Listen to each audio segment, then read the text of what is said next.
In today's episode, we're delving into life skills and independence in kids and have invited Katie Kimball from Kids Cook Real Food to tell us more about this topic. Katie's a former teacher, two-time TEDx speaker, writer, and mom of 4. We'll chat first about the essential life skills kids need, including household chores, how to teach them, and what age appropriate at different stages. Then we'll dive into involving kids in cooking, meal planning, and how to save money on groceries. We're so excited to chat with Katie and find out why she's on a mission to help families stay healthy, organized, and empowered. You're listening to the Declutter Hub podcast, bringing you tried and tested, no-nonsense tips and advice from the leading experts in decluttering and organising your home. Now here are your hosts, Ingrid Jansen and Leslie Spellman. Hello and welcome, listeners. I'm Ingrid. And I'm Leslie. Now, if you're here for the very first time today or you've been listening in for ages, we want to say a huge thank you. And we have a little favour to ask. If you like what you hear, be sure to hit that follow or subscribe button, share us with your friends, or leave us a review. It makes a huge difference to us. Well, hello and welcome, Katie. I'm so excited about our conversation today. Thank you for coming on the show. Oh my gosh, thank you too, Ingrid. We're like, our energy is so high right now, and we're so excited to talk about stuff. Definitely. So I've got so many questions for you because I was preparing this podcast and I'm like, we must be like kindred spirits because I love life skills. I love involving kids with cooking and all of those things. So let's start first with why are life skills so important for kids? You know, it's hard to even narrow it down, to tell you the truth. So obviously when we launch our kids into the world as young adults, like they have to be able to know how to do stuff, but that seems like the very simple answer. There's a really, really deep answer, and it has to do with the anxiety epidemic that we're seeing in our kids and teens. We know statistically 1/3 of our teenagers are clinically diagnosed with depression or anxiety. Oh my gosh, like they're just dealing with so much in the world. And is that the problem in the world coming at them? Or is it that our kids don't really know how to deal with the problems? I would posit it's the latter. And here's how we give our kids skills like resilience and, tough skin and the ability and confidence and self-esteem. They have to know how to do things. Okay. So when someone else is doing stuff for you, when all the edicts are coming from above and a problem happens and some adult somewhere, usually your parent, solves it for you, what happens when the next problem occurs? Well, the child or the teen thinks, I hope someone's around to help me. They're sort of flailing. And if they don't have the skills to really do anything for themselves, the anxiety is so high. It's so high. What do they have to have self-esteem about if everyone's always done something for them? And so it seems almost too simple, but it's so simple that we're missing it. Right? It's so simple that we are missing the point that our kids need really basic skills that they can be successful at, that they can see their progress, right? You dust the coffee table, if you've done a good job. You clean the toilet, you can see the result. You make a dish to feed your family, you can literally see other people deeply enjoying that dish, right? And you know that you're doing real adult, authentic skills that keep people alive. There is no better self-esteem builder than that. And again, I hate to even say it, that it sounds simple, because it kind of is. We just have missed it in our current culture. In I think very well-intentioned parents, we're all kind of like, well, we want our kids to have a childhood. They need to play, and they do, but they also need some skills so that they have something about which to have confidence. I think I totally agree. Can I just put that out there immediately? Because I think it's also help with that. My husband always said to me, Ingrid, we are teaching them to be independent. From the age of 18, they're going to go off, whether it's college or uni or work or whatever, and they need to be able to do stuff for themselves. And so I completely love that. But how do you think it's possible that we've lost this over time? Because I remember when I was young, I always had to help. Always. And I still was playing, but we had to help around the house and everything. Yeah, there's a couple reasons. There's been a major shift in the parenting culture. So if we Hmm. go all the way back to, 50s, 60s, 70s, parenting was pretty structured, very regimented. Children were expected to obey. Yeah, Straight up. And yeah, absolutely you had to help around the house because there were likely families were larger. There was lots to get done. Okay. We did yeah. not have Roombas vacuuming our floors back then. And it was just the way it had been done. And then parenting started to shift a little bit, probably in the 80s and 90s for sure, where parents wanted to be more gentle, more emotionally present. And a lot of that is good and well intentioned. And I think it's probably good for our kids' nervous systems.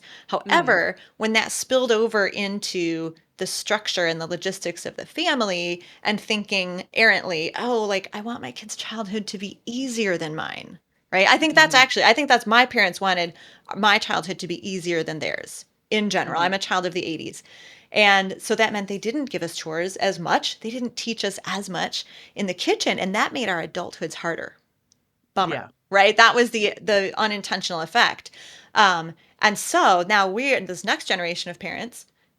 Sometimes we don't have the skills. So we're already in like the second generation where sometimes the reason we're not passing on the skills is doggone it, we don't have them. We are looking up Hmm. a YouTube video for every household chore we need to do or like maintenance problem. And you can't pass on what you don't have. Yeah. Although actually you can with a little help, right? If you get like a side mentor or you get a class and you learn along with your children, that's actually a beautiful thing and I highly recommend it. But Hmm. I think part of it is we're not passing out what we don't have. Part of it is we want our kids to play and we want our kids and we're so overscheduled. We have the soccer and we have the karate and we're thinking, oh, they have so much on their plate. I can't ask them to do anything else. And the problem is that we're filling the plates maybe with the secondary important things, and we've kicked Hmm. off those of primary importance. So Hmm. there are lots of reasons parents want to be their kids' friends. I think a lot of parents struggle with like real discipline. It is not easy to tell a No. kid, you need to help with dinner tonight, or you need to dust your room. It's another power struggle, and some of us parents are just so exhausted.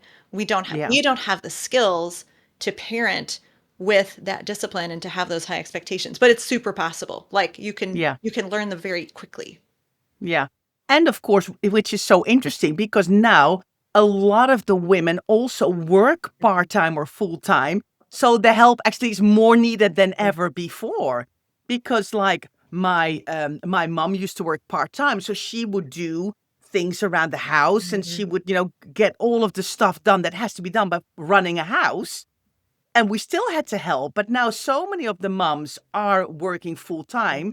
So actually, having kids help, in my opinion, is more important than ever. So if you then look at household skills, what kind of things? I know we're going to dive into cooking and things like that after the break, but what else are things that you think about when you think about chores and things that kids, in your opinion, should help with and create life skills?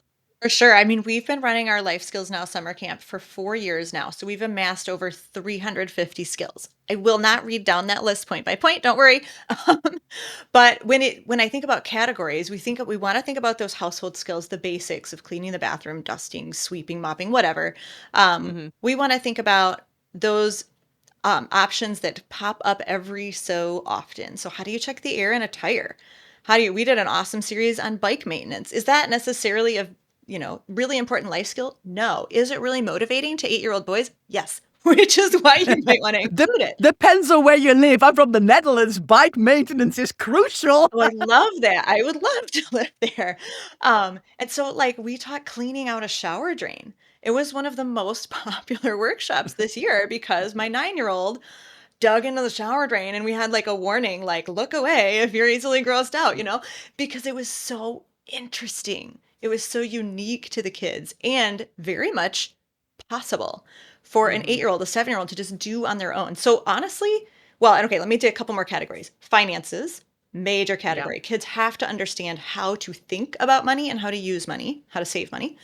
Yeah. Entrepreneurship, whether they start their own business or not. Like I'm an entrepreneur, you're an entrepreneur. We want to hire people who have the entrepreneurial mindset, because entrepreneurs know how to solve problems, think out of the box, and serve their community. And I want everyone to think that way, whether you are an employee or an entrepreneur. Okay. So I think that's a huge category.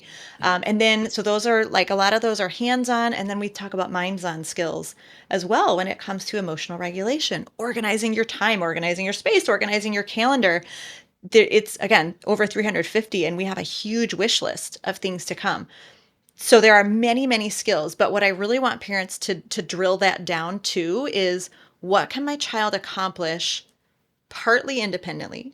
What's something my child can accomplish completely independently that will make them fill that self-esteem bucket, that will give them a skill? So, you might have a task in your house that I've never even heard of, but that No. might be the perfect task to teach an 8-year-old or a 12-year-old or a 16-year-old kid to do, because they can completely take ownership of that. The more we can teach our kids what it feels like to have ownership of something, the more they'll be prepared to take ownership of everything when they launch. Mhm, mhm, mhm. So are your kids like, Mom, seriously, why are we doing? I have to do all this stuff. No other child that I know has to do these things, or are they on board? I mean, of course, you build it up from probably a young age, Yeah. but do they feel like hard done by, or are they okay? It's absolutely both. Like both Yeah. sides. I definitely hear that, like, none of my friends have to do this, or I can't believe I have to do this. 100%. Mhm. But in the good moments, I've heard, so my third child, John, I remember when he's currently a freshman in high school, so ninth grade. And when he was in elementary school, I remember him saying with great pride, like, I bet none of my friends know how to use a chef's knife. He was 7 when he learned how to use a chef's knife. Like, that's kicking Mhm. amazing. And Yeah. what a great boost to his self-esteem. Same with my daughter when she was in 5th grade. She's a very reserved person, and so it surprised me that she went out as a class officer. She wanted to like be the treasurer for her class and had to do a Mhm. speech and get people to vote for her. I'm like, this is not her personality. But in her speech, she was like, I take care of my little brothers and I make, these snacks for my family, and just the pride she had in those skills was evident, and it Yeah. changed her social life because she had these skills at home, which is amazing. Like, that's so motivating for parents. Like, when we can fill their confidence bucket and their self-esteem bucket at home, it applies to academics, sports, and social lives. It Yeah. makes them better people all around. So now that, Yeah. I've got a 17 and a 20-year-old, and they are starting to look around and realize that they're head and shoulders above their peers in very good Mhm. ways. My daughter will talk about her friends and how much money they spend and how little they have in their bank account. She's like, I can't bear to watch. She's Yeah. 17 and Yeah. her heart is hurting for her friends. And so I know she's grateful for the financial savviness, that we've given her. My 20-year-old didn't go to university. He decided to start his own business. This is incredible. Like, he's able to kind of look back and count his blessings. He actually thanked Mhm. us last week for giving him a bedtime in high school. Speaking Mhm. of discipline and telling kids things they don't want to do, he said, I look back and I think I was able to focus better in school and on the things that I was really successful at because you made me go to bed. And most of my friends were up Yeah. watching YouTube from 9 to midnight. I was like, Yeah. like, whoever hears their kids say that, it's like a dream. I know. I know. I know. I'm still amazed. I mean, my daughter goes to bed every night at 10 o'clock, and then because she needs that sleep. Yeah. She's got a busy day. She's got a lot. She's in her last year of high school. She's got a lot going on. She's having driving lessons now. She also wants to do sports. There's so much going on, and she's tired. And she actually herself goes up at 9:45 and says, "I'm off to bed," because she knows that alarm Amazing. goes at 6:45. And even in the weekend, she's not gonna then suddenly stay up till 3 o'clock because it's just not in her routine. So Love it. she really understands how important sleep is Ugh. to be able to cope during the day. That's a life But skill too. How many yeah, 40-year-olds have not figured that out, Ingrid? yeah, exactly, I mean, I go to bed chronically too late because I'm an evening person. Me too. Me too. I'm talking about But myself. I know, but I think it's so important that you kind of slowly but surely over time, you can't go, in my opinion, I have a feeling you're going to agree with me, overnight go, right, right, we've got now 6 months until college or university Mm, and we're going to cram it all in. It's a process, isn't it? And yeah. from a young age here, my kids have been involved with, mowing the grass or washing the car or grab all the shoes because they need to be polished, or help mommy dust blah blah blah, or hoover it, or and especially during lockdown when Mhm. we always had a cleaning lady that helped us. During lockdown that wasn't possible. I love cleaning. I just ran out of time to do everything. So I thought, right, I'm back on the cleaning, and I said, you guys need to help. And it was teams, kitchen team and a bathroom team, and Nice. we gave them those skills to learn how to clean a bathroom and how to hoover the floors and not forget the skirting boards. And when look up every once in a while, when you see dust bunnies in the corners, it's all these small things over time. Lots of people ask me, how is it possible that Anne is so organized? Now, of course, she's probably organized because she's got that skill like me from within, but we've always included the kids with tidying up their room and then doing it themselves and showing all of these skills. So I think that's exactly what's happened with you as well. So let's talk about chores then. Do you feel there's like an age appropriate chore for children? Some things are better taught earlier and then you build on that. Do you have lists, or how would that work in your house? I do think so. I do think so. And I feel like I've been talking up metaphorically a lot for your audience, and I want to give like a really specific step-by-step example so that Yeah. whatever the child's age, whatever the chore is you decide fits that kid, which I can address, but we want to make sure that we are like basically covered it, gradually releasing that responsibility. It is far better or easier to break or to build a good habit over time than it is to break a bad habit. Right. So if Yeah. our kids have those skills of organization and thinking about money and working in the kitchen from a very young age, it just becomes their normal. It's knit into your family culture. So that's huge. If you've got a 17-year-old, it's not too late. It's just a little harder for you, but it's still important to tackle.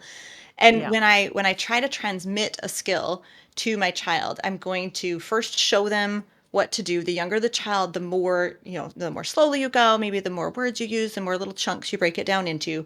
I'm a huge proponent of baby steps. So what you just said is, don't dump it all. We're going to do 5 chores that you've never learned all today.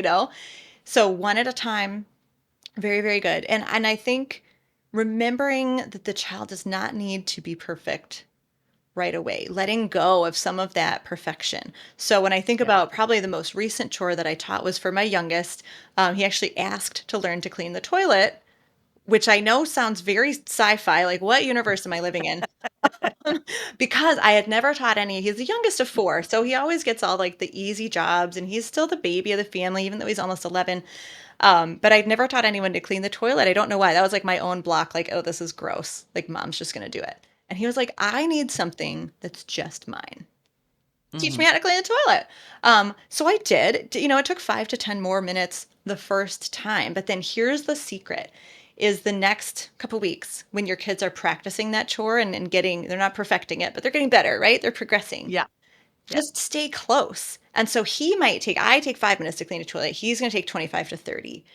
And I would just like die if I had to stand there and watch him the whole time. Like that's my version of hell for sure. I don't like standing around. So what am I going to do? Well, I'm going to clean the mirror and the sink and the counter.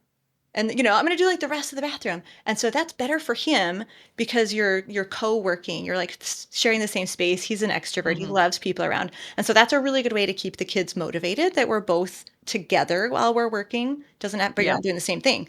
And then I can like peek over every 30 to 60 seconds and say, what do you see? Do you see any yellow? Is a good phrase for the toilet in particular when you have boys.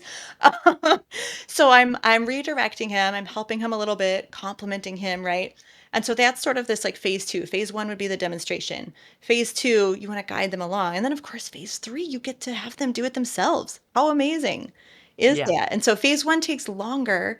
Phase 2 takes a little more patience, but Hmm. parents, we got to like desire strongly phase 3 where they actually save us time. Now, your original question was what can kids do at each age? You can kind of look at what they're learning in school. So preschool kids are doing lots of fine motor things. And so we might want to have them pair and matching and stuff like that. So we might have them pair up socks. And maybe they can't fold the socks yet, but they can match them up, which is half the battle.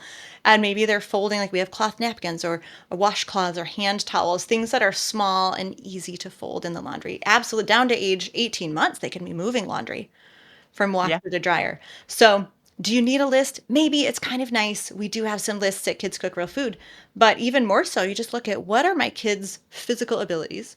Hmm. What are their mental abilities and what's like the next thing they could do? So a 3-year-old can line up shoes in the mudroom. Yeah. That's very easy. They might not be able to push the vacuum because they're not strong enough. Yeah. But could they tandem that work with the 7-year-old who then can push the vacuum and the shoes are all out of the way?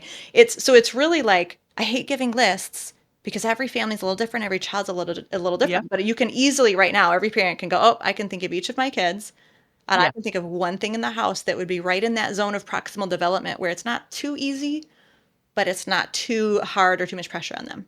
Hmm. Hmm. And would you expect household chores to be done as part of the family chores, or do you at some point connect like pocket money to that? Mm, we're just still working on that. Like 20 years into parenting, we're still shifting. Yeah. I definitely think that all kids should have to do some things as members of Yeah. the family. That should be a Yeah. responsibility. And then so right now, if my kids meet their responsibilities, great. They pass. They get to go play on Sundays. That's what we do. By Sunday, you have to have your required chores done before you recreate. So that's kind of our Yeah. system. Hmm. If my kids do additional chores, then they do get paid a little extra pocket money. So Hmm. just kind of working on that. I don't think there's a perfect right or wrong, Yeah. other than that we wanna make sure we don't pay them for everything because entitlement Agree. is something we don't wanna create. Yeah. And what would an additional chore be for you? For us, it's anything that someone else didn't do. So we have this list of chores, and they all have to reach 20 points in a week. Yeah. And when they hit those 20 points, they've met their requirements. And then if they continue on and do more, or we might put up what we call gigs. So, like clean the hamster cage or sweep the front porch or things that are just sort of popping up out of nowhere. My Yeah. son fixed a wiggly handle on our slider the other day, 5 points for him. And Yeah. so if Yeah. he's Yeah. not at his 20, it goes in his 20. If he's over his 20, it goes to pocket money. Nice. Oh my gosh, I love that. That's amazing. And I completely agree with you. I mean, I also expect my son is now at uni, so he's not here anymore. But my daughter, she has to do recycling on a Mhm. Sunday evening. She has to hoover the kitchen floor and mop the kitchen floor every day. Every day or every other day, she needs to do the recycling. She can, strip her bed and make her bed. Those things are all like Mhm. included. But if I say, gosh, one of the cars really could do with a hand wash and I don't want to bring it to the normal car cleaning people and it's a nice day, I will give her like an extra bit of money because she's been helping me clean the car, which is like a separate chore. So Right. we're completely on one wavelength, Katie. I have many more questions, especially about cooking and shopping and all of those things. So let's go for a quick break. And after the break, we're going to talk about those. Hi, everyone. Welcome back. I hope you are enjoying our conversation that I'm having with Katie Kimball from Kids Cook Real Food. We talked about life skills before the break and chores and all of the other good stuff. Now, because Katie is a woman of many, many talents, I would love to dive into the cooking and the meal planning, and of course, a little bit how you can save money with groceries as well, because you are a firm believer that kids should be able to cook, right? Oh my goodness, yes. It's the one thing that we do 3 to 5 times a day, I know. right? They need to be fed, and so we talk about cleaning a toilet or dusting a coffee table, that's, like, weekly, but Yeah, every day, the family should all be helping feed the family. yeah, yeah. And what's involved in getting them to cook? Because you can't just suddenly go, right, here's the ingredients, cook a meal, right? So Mhm. where do you start? If you're thinking to yourself, yes, Kate, I don't want to think about food anymore. I have done 10,000 meals already for this family, please. And somebody help me here. But where do you start? You start small, Yeah. really, really small. I remember preparing for my TEDx talk, and I had neighbors come over and listen so they could help me get better. And my neighbor said, "Oh my gosh, I've always thought in my heart, like, I wish I could get my kids involved in the kitchen, but it always felt huge. Like you put in your Yeah. to-do list, teach kid to cook. Like that's like humongous." So, and she's like, "You just told me I can start by teaching him to measure a teaspoon of salt?" She's like, "I Hmm. can do that today." Like, I can Yeah. do that Yeah. today. And so that for our own poor, tired brains, we've got to break things down into little chunks. So it's not even like, let's bake muffins with the kids. How many steps are there in baking muffins? You need to measure well. You need to measure liquids, crack eggs, stir to a uniform mixture, learn how to use the oven, right? Like there's about 7 basic skills in muffins. And so if you think, oh, I wish my kids could just make a batch of muffins every week for the family, wouldn't that be great for school snacks, you know? Don't start with the muffins. Start with, how do you measure a flat teaspoon? And then, I mean, Yeah. again, and that's like, 3, 4, 5, 6-year-old. Yeah. And so with bigger kids, maybe it's a couple skills at once, but they need to know how to Yeah. crack an egg. That's a 3-minute teaching task. So if you can keep that in your Yeah. head, like the next time you're cracking eggs, you're like, hey, kid, come here. We're gonna learn how to crack an egg. I want to teach you how to Yeah. do this without so much mess or whatever. Because kids have a lot of blocks with eggs. They're slimy, especially tactile kids. They're like really grossed out. So the way we teach it, like you keep your hands very clean. And so parents love our classes because of that. If you can break things down into tiny steps, it feels more Yeah. doable for you. It feels more doable for the kids. And so that's where you start. You start with the most basics. Motivation really is step one. Like how do you get your kid to do it? And I think part of motivation is appreciation. Meaning if you can have a child help, if your 3-year-old or your 13-year-old has measured a teaspoon of oregano for that meal that you just made that night, you need to thank them for how good it tastes at the table because you're filling Right. their cup, and kids with full cups come back. Kids who are treated in a stressful environment don't come back, which is why you might not want to teach new skills right before dinner because that's a stressful environment. So I recommend Yeah. that parents teach new skills like after snack or after a weekend breakfast or lunch. Like they're fed, they're happy, they're already in the kitchen, opportunity is there. And you're not stressed with time pressure because then if it's a stressful experience, they don't want to come back. So how do we Yeah. motivate them? We motivate them by appreciation, and we motivate them by external appreciation as well. Meaning if you can get your kid to get involved in any way in like a party or a potluck, or when the grandparents are coming over, those other adults in your life will heap authentic praise onto the children as soon as you say, oh, like, guess who made the guacamole? My 10-year-old put Yeah. that together by himself. Like the other adults are just like automatically, they don't have to be trained. They automatically do it. Yeah. And then the kids like, well, I'm hot stuff. Well, that was Yeah. awesome. We like that Yeah. feeling. And then we want more. And Yeah. so get the kids motivated by any Hmm. tiny bit of participation that you can, Yeah. and really Yeah. think of those tiny steps. Yeah. So measuring spoon, cracking eggs, stirring the pot with Mhm. the spaghetti that's boiling, that kind of thing. Because you've got a really big thing of cooking from scratch, right? That's Do. really, really important. I mean, kids cook real food. Yes. I think that's really the basis of why you started this, right? Yeah, we talked a little bit about ownership with the chores, and I want kids to take ownership of their health as Yeah. well. And so I'm a huge proponent of talking to kids about how does food make you feel? We don't want to say, that there's good foods and bad foods, but there are certain kinds of fuel for certain kinds of activities, right? So if you've got a Mhm. theater kid, well, what kind of fuel do you need to memorize all those lines? And what kind of hydration do you need so that your voice is ready to sing that solo? You know what I'm saying? And when we can start to get kids' brains connecting the input, the fuel, whether it's hydration or food or sleep, which is another form of fuel, to their output, they'll start to take ownership. And that's how we launch kids who are successful, Mhm. where we're not Mhm. just telling them what to do, we're showing them how their body works and how food can serve their body. They're going to Yeah. want to make. I mean, I've got my daughter is going to college next year. She's in her last year of school. And most people would be looking at colleges like, what are they going to teach me? What is the academic track record? What kind of job am I going to get? She's like, what is the food in the cafeteria? Can I fit a refrigerator in my dorm room so that I can come home on weekends and meal prep? Like she is like really serious about fueling Mhm. her body well. And that's not something that we imposed on her. It's just part of our family culture. Yeah. Yeah.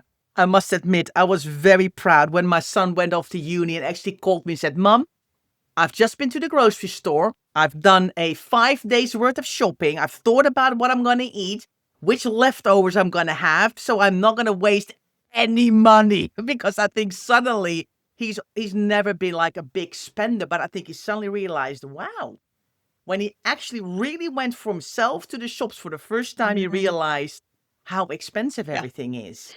And we are in this house, we never just throw food away. We really think about all of those things. But I think it really hit home. And I was like, my work is done. I'm like, yeah, he's like, yeah, he's on his way. So, of course, then I think it can be super helpful to involve kids with meal planning as well, right? Because you've got the cooking on the one hand that you want to teach them those knife skills as well, right? And being able to chop vegetables Oh, and yeah. to measure and to not be afraid of a hot oven and, being able to drain rice or pasta and all of those things if you're cooking from scratch and not just put something in the microwave. And of course, sometimes life gets busy and something has to be put in the microwave. But overall, we love cooking from scratch as well. We do it a lot here at home. And I think when you model that kind of behavior, the kids kind of pick it up along the way, right? When they see you put um, the tomatoes in and then herbs and mince and you build, and your veggies. And when they see you do it, I think that's already so important. But I think involving them and asking them, what would you like to eat this week can be crucial as well, can't it? Yes. Well, and my goal is always to get my kids cooking a meal completely independently. So three Yeah. of my four kids have one meal a week, which by the way only leaves me with four, if you want to talk about a dream situation. And then the youngest one is the sous chef for his next oldest brother. But yeah, I think when we want to involve kids in meal planning before they can help a lot, before they can make a full meal, I would rather recommend to parents to give them a small selection of meals rather than to say, "What do you want to eat?" That's a little bit too Yeah. much pressure on kids. Their brains Yep. just aren't quite that aren't ready for that. They Yeah. want us to give them boundaries and choice within those boundaries. So you might say, I'm going to cook pork this week. Would you like this dish, or this dish with pork on Tuesday or whatever? And you can kind of take those votes. But there's nothing that can teach meal planning better than just having to do it yourself, having to Hmm. plan something and think, oh, do I need to thaw some meat from the freezer? I can still picture my oldest, this is probably 5 years ago. He was trying to make meatballs and they had not planned very well in advance. So the meat was still partially frozen and his fingers were like getting frostbitten. He's like, this is so cold. I said, well, there's a lesson there. Yeah. um, and so the more you like fail a little bit and the more you Hmm. learn from failure, that's how we learn. And so the kids are much better now at thinking, not perfect, but they're much better at thinking in advance Yeah. and like, how do we, Yeah. what do we need? Oh, I tried to make something and mom didn't have an ingredient. I've got to tell her before grocery day because mom's not going to run to the store for one ingredient. That's not my jam. Yeah, yeah, yeah. I think it's absolutely amazing and so true. That it's so important that kids can cook and can plan ahead. It's all those skills together, isn't it? It's thinking about what do you put in your body, what do you need to organize in advance to make this happen. It's the preparation, it's the cleaning up afterwards. It's all of these skills coming into getting a meal on the table, isn't it? Yeah, it's intense. I mean, we think about how much schools are teaching our kids, and it really is a lot of facts, and but they need to know how to think as Yeah. well. And so the list you just gave is a perfect list of executive functioning skills Yeah. that we need to grow into adults. Our teenagers are growing adults. They're growing their adult brain, and they can only do that by practicing. And so, as much Yeah. as school can teach our kids, I think the Academy of Real Life does much, much more to build our kids' Hmm. brains when we let Yeah. them. If we let Yeah. our kids Yeah. just go to their rooms or play on a screen and we do everything for them, it's really a disservice. Yeah, yeah, I agree. So how can because I know I love talking about also how we can cut costs on groceries and things like Mm. that. So how does the meal planning fall into that? Because I'm quite frugal with things like this. So when you kind of mentioned in when we were emailing back and forth, like I can also talk about grocery shopping and how to save money. I was like, we're gonna talk about that. I want to know more. I think there's some cognizant thought that can be put into what do you make homemade. So I've got a couple items that I recommend people make from scratch where you can save not just 50 cents or a dollar, but like tens of dollars and $1,000 in a year. So cooking dry beans is incredibly a great skill to learn because the dry beans are going to cost less than the can, and of course beans, legumes are already a very inexpensive food. So Yeah. if you can get some meals that your family enjoys that use beans and you cook them from dry, that's a huge savings. Making homemade chicken broth is one of my favorites because it literally costs less than a dollar to make Hmm. gallons, like 3 gallons of broth Where if you bought like the cheap stuff at the store, you're still saving in American dollars about $15. But for the quality that you can make at home, you're literally saving about $50 a batch. And Yeah. it takes, I don't know, half an hour. So, Yeah. $100 an hour job. Yes, please. Thank Yeah. you for America. I don't know what that would translate to like in the UK or the Netherlands, but that's very good pay rate. Yeah. And so Yeah. I think about things like that. Like if I make it from scratch versus having someone at the store do it for me, how much am I going to save? How much time is it going to make? And so I think you can apply those dollars. I make homemade yogurt. I know that I save between 500 and 1,000 every year Mm-hmm. making homemade yogurt, and it takes 15 minutes a week. So that's a massive quote paycheck for Yeah. me being in the kitchen. So I like to Yeah. have kids think about things like that. And then the second way to save money is not to throw stuff away. And you're probably very talented at that. But when it comes to meal planning, I love doing connected meal planning where I'm going to take something that I'm using in one meal. I'm going to make sure, first of all, that I use up the rest of whatever that package is in another meal. But also I like to give myself a little kiss, a little gift of time. Meaning if I can double a part of one meal, so maybe you're browning ground beef or you're making like homemade pork sausage, double that and use it 2 days later, your meal is a Yeah. quarter of the way finished. And so it's like, oh, Yeah. Wednesday Katie is getting this little gift from Monday Katie, you know? And so, and that definitely like anytime you can save time and money at the same time, that's a huge win. And I think Yeah. my third tip on saving that I've just been leaning into a lot this summer is to ask questions at the farmer's market.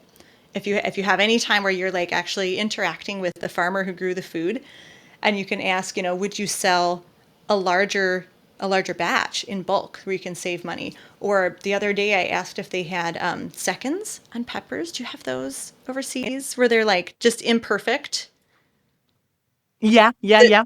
Yeah. So the farmers will sell like less than perfect produce at a hugely reduced rate.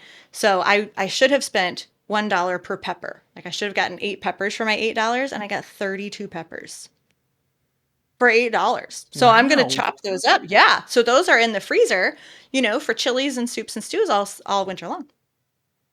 Yeah, yeah, perfect. Oh, I love that. I think that's so smart. And indeed, when you're making a lovely pasta bolognese, don't make a small pot, make a huge pot so you can save Mhm. the other half for a meal. Either put it in the freezer or, 4 days, 4 days later, you can still have that. And you Mhm. can then start to save some time as well. So the meal planning is so much more than just I had to buy exactly what's on my list. It's just being smarter as well with your time and not going to the shops the whole time, which is incredibly time consuming as Yeah. well. So completely agree. Oh my gosh. I actually could ask you many more questions, Katie, but we have run out of time. Can you please tell us more? Because can you tell us more about your Kids Cook Real Food program? Because you do a lot. I mean, you've been in the Wall Street Journal. You're a TEDx speaker. You know all of this stuff. So, where can people go, and where can they find out more about you? For sure. Well, it's just my joy to help make parenting a little easier because it Mm-hmm. should be a joy to parent, but sometimes it's a drag and we just need help. Yeah. We need our people to help us with that. So I do have a free gift for your audience. They can go to kidscookrealfood.com/declutterhubpod, POD for podcast. And I'll give you that whole chore system that I was just talking about with like the points and the deadlines on the weekend. And then once you're in my world, if you've got younger kids, Kids Cook Real Food teaches over 30 basic skills that kids need to really take ownership and dig their feet in the kitchen.